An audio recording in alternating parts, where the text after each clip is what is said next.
Ready for the R-rated show? Yeah. All right. Well, we got the art block crowd here tonight, which means we got some artistic, sophisticated ladies here. So if it's not too much trouble, I'd like to have sex with a few of you out by the dumpsters after the show. Yeah! I'll get some jokes for you guys. I think that fat friends are more loyal than skinny friends. Because when you're surrounded by fat friends, there's a higher probability one of them will take a bullet for you. So if you live in the Whitaker neighborhood, better get yourself some fat friends. If you awake from a coma to find the nurse wiping you, it's best to fake the coma for a few more minutes until he's finished. Nothing creates an instant state of euphoria quite like treating a genital herpes outbreak.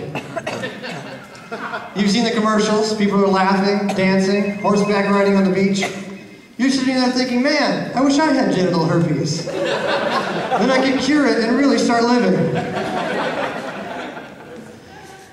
Probably the thing Grandpa hated most about the blacks and the Jews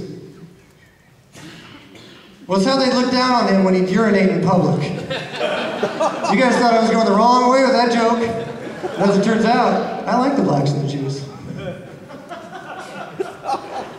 I don't know if you guys watched the news, but last week, the Chinese government announced that they have begun testing on human cloning.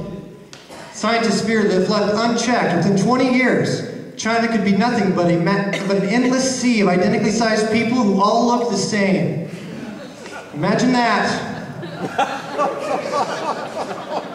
Hey, the word palindrome backwards is immortlinap, which when looked up in the dictionary reads, see, this is why girls don't like you.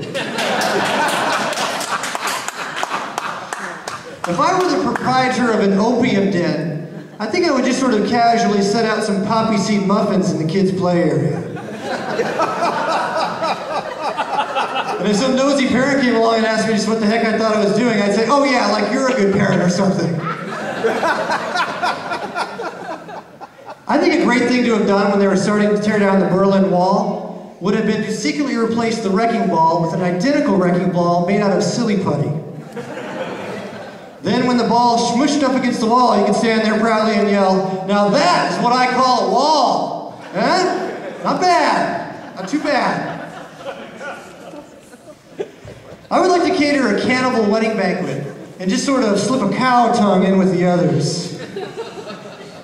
Deception is wrong, but it's also their day, you know?